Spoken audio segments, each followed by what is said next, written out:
My name is Allara Witford, and I turned 28 last spring. People often describe me as steady, the sort of woman who listens more than she speaks, who notices details others overlook. Tonight, that steadiness felt like a weight. We were gathered in my parents' restored townhouse in Savannah, its high ceilings and polished wood floors glowing under the chandelier. The table stretched long, covered in linen and silver that gleamed as though it had been set for royalty. Laughter traveled around the room, glasses clinking, forks scraping plates of roast chicken and candied yams. I sat midway down the table, between my aunt and a cousin I barely knew. The conversation flowed around me without touching, a current I had no part in. Then my father rose to his feet, his glass lifted high, his eyes shone, already fixed on my sister at the far end of the table, to the daughter who made us so proud. He boomed, the words filling every corner of the room. The applause was instant. My mother dabbed her eyes. An uncle whistled, and my sister blushed as though she had been crowned. For a moment, the clapping covered everything, the scrape of chairs, the shuffle of feet, but when it quieted, I felt his gaze slide across the table until it landed on me. His smile held, sharp at the edges, rehearsed. "And you," he added, pausing long enough for silence to gather. "When will we say that about you?" The laughter collapsed. Forks froze midair. My chest tightened, though I leaned back in my chair, forcing a calm smile. Their faces waited for me to play my role again, the quiet shadow. But memories stirred. The crown she wore had always been mine to chase. I grew up in a house where pride had a face, and it wasn't mine. The mantel above the fireplace was crowded with shining trophies, each one carrying my sister's name in bold letters. Gold and silver cups lined up like soldiers, ribbons cascading in neat folds. Every photo on the walls showed her smiling beneath spotlights at recitals, graduations, pageants where she always stood front and center. I remember the first time I tried to add something of my own. I had just come home from a state debate competition, a ribbon clutched in my hand. My voice had been sharp, my arguments precise, the judges calling my performance outstanding. I placed that ribbon carefully on the mantel beside her trophies, hoping it might belong there too. The next morning, it was gone. I found it tucked into a drawer in my bedroom, never mentioned, never framed. Dad hadn't been in the audience that day. He was at my sister's dress rehearsal instead. Her wedding years later was spoken of like a royal coronation.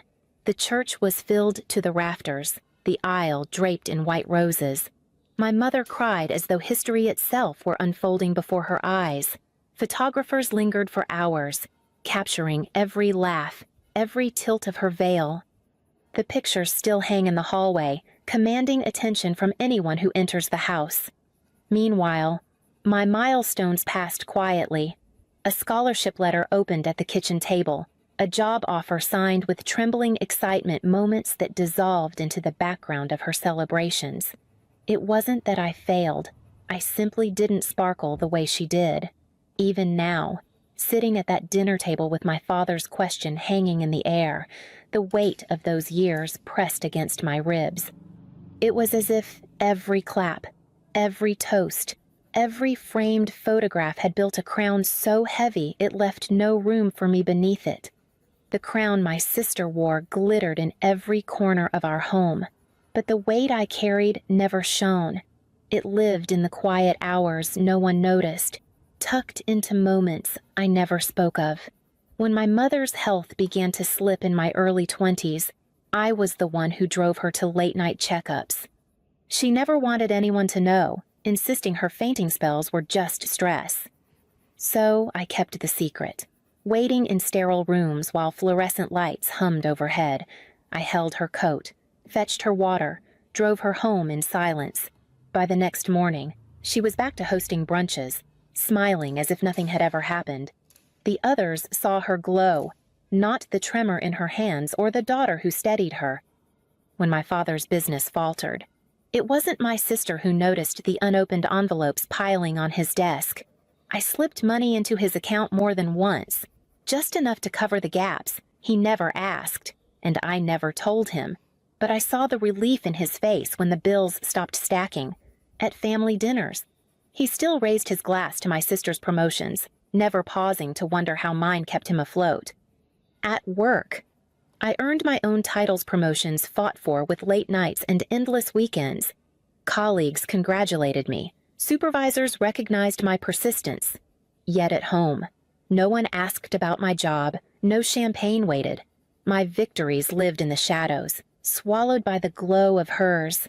I told myself it didn't matter. That strength wasn't supposed to be celebrated, just carried. But the truth pressed heavier each year. My sacrifices left no photographs on the walls, no stories retold at gatherings. They weren't trophies. They were invisible weights I balanced in silence. Sitting at that long table, my father's question echoing inside me, I thought of all the moments I had poured myself out without recognition. They had mistaken my steadiness for detachment, my quiet for emptiness. What they never understood was that their pride in her had been built on the scaffolding of my silence. The words hung above the table, heavier than the chandelier's glow. When will we say that about you? My father's tone had not carried curiosity, nor even hope. It had been a sentence wrapped in a smile, a verdict handed down as if my life had already been measured, weighed, and found lacking.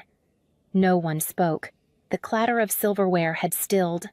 My aunt reached for her glass too quickly, the ring on her finger catching the candlelight like a flare, a signal to look away. My cousin coughed into his napkin, shifting uncomfortably in his chair. Across from me, my mother busied herself with arranging her fork just so against the plate, as though precision could disguise avoidance. My sister sat at the far end, the crown of attention still glowing faintly around her. Though she couldn't bring herself to meet my eyes, she stared at the breadbasket, lashes lowered, pretending fascination with crumbs. I recognized that expression. It was the same one she wore as a child when she'd win another ribbon and I'd stand to the side, waiting for my turn that never came. She wasn't proud of me then. She wasn't guilty either, just complicit in the silence. It struck me then how many times this ritual had played out. A dinner table, a room full of witnesses, a glass lifted in pride for her, and me, the convenient shadow, swallowing the sting so the night could carry on unbroken. I had learned long ago that silence was survival, the only way to keep peace. But as I sat there, their faces waiting for me to play that role once more, I realized survival had carved me out of my own family story. The air thickened, pressing against my skin. My father's smile lingered, rehearsed, daring me to either bow beneath it or break it. I could feel the weight of decades collecting inside me, a tide rising higher with every heartbeat. For the first time, the thought flickered sharp and undeniable: if silence had kept me alive, it had also erased me. And maybe tonight, I was done disappearing.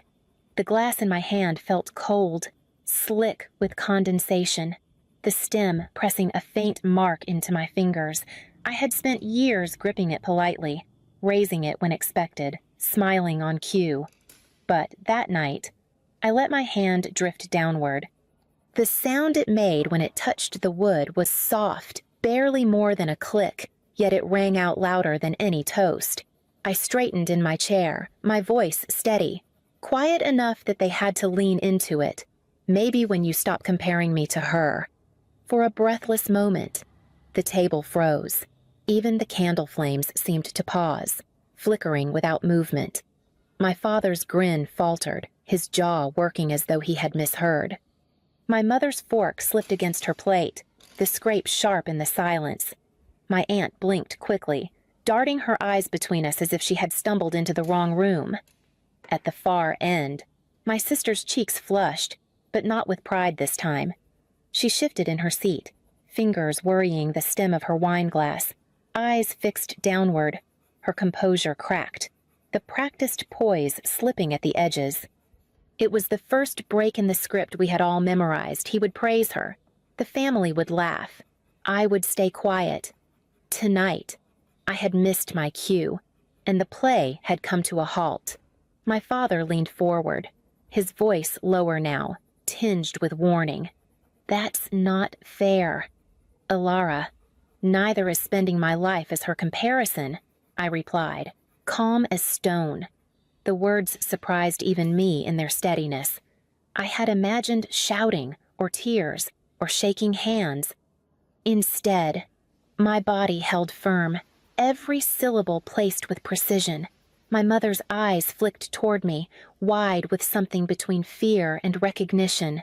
She opened her mouth, then closed it, the napkin twisting in her lap, around us. The guests shrank into silence, unwilling to move, as though any sound might shatter the fragile balance teetering between us. The chandelier hummed faintly above, its light casting sharp shadows across the tablecloth. I felt them all staring, waiting for me to back down, to soften, to let the moment pass. But I didn't. For the first time in years, I had spoken without apology. And the silence that followed no longer felt like punishment. It felt like power, raw and untested, pressing at the edges of a life I had almost forgotten could belong to me. The silence stretched, a taut thread that no one dared cut. My father's hand hovered above his glass as if he might lift it again, but the words had already slipped out of my mouth and settled into the room like ash. His certainty faltered. The smile that had once commanded the table looked brittle now, too thin to hide the crack beneath it. My mother's fingers twisted the napkin in her lap until it wrinkled into a tight knot. Her eyes stayed fixed on her plate, but I saw the quick flicker of her lashes, the way her throat worked as though she had swallowed something sharp. She wanted this to pass, to smooth over as it always had. Only this time, it didn't, at the end of the table. My sister sat motionless. Her face, usually serene under praise, carried a shadow of something else, guilt, or perhaps the sudden recognition of her part in the story. She lowered her eyes to her wine glass, tracing the rim with her fingertip, her composure slipping in tiny fractures. The crown she wore so effortlessly seemed to tilt, no longer steady. In that silence, memories surged back with painful clarity. I remembered the whispered jokes at a birthday party years ago, when she leaned toward her friends and said, "She's not the family type," their laughter scattering like glass beads across the floor. I remembered the night of my scholarship award, when I had burst through the door clutching the letter, only to find the living room crowded with relatives celebrating her recital instead. No one looked up when I spoke. Each memory was a piece of evidence, scattered but undeniable, proof that the imbalance hadn't been imagined, it had been lived, day after day, until it shaped the way I carried myself at every table. Now, as I watched my sister's lashes tremble and my father's authority falter, I saw the truth for the first time. Their script was not unbreakable. The crown that had been polished and paraded for years was not indestructible. It wobbled, fragile under the weight of everything unsaid, and I realized with a clarity that felt like breath in my lungs I had been holding up more of it than I ever knew. The knot in my chest loosened as the words formed, solid and sharp. I didn't raise my voice. I didn't need to. "Every time you praised her," I said, my hands resting still on the table, "you erased me." The sound seemed to ripple outward, knocking against the walls, stealing the breath from the room. My father's jaw tightened, a muscle flickering beneath the skin as though he could grind my words into dust. His hand stayed clenched around the stem of his glass, unmoving. A man desperate to hold his script together. My mother's eyes filled instantly, tears gathering faster than she could hide. She lifted her napkin as though to shield her face, but the fabric only trembled in her fingers. She had always been the one to patch over tension, to shush conflict with polite smiles and quick distractions. Now her silence betrayed her, the tears refusing to obey her command. Across from me, my sister flinched as though struck. her lashes lowered, but not fast enough to mask the glimmer of shame. For years, she had worn her crown so easily, shining beneath their applause. But now, with my words laid bare, the crown looked heavy in her hands, her shoulders curled inward, her fingers drumming nervously against the table. For the first time, I saw the cracks in her confidence. I didn't stop. The tide had risen too high. "Do you know what it feels like?" I continued. "To bring home victories and watch them vanish in the shadow of hers? To be there in every silence, in every gap you ignored, and never once be enough to earn your pride." The chandelier hummed above, filling the pause. My father stared at me, lips pressed into a hard line, but his silence was louder than any defense. He had lost the room, and he knew it. My mother's tears slipped free, trailing down her cheek. My sister's shoulders sank lower, the guilt she once buried rising like smoke. I had named the wound, and there was no taking it back. The air was thick with it, the truth uncoiling across the table. Impossible to silence again. The words burned against my tongue. Heavy with every year, I had swallowed them back. But this time, I didn't let them dissolve.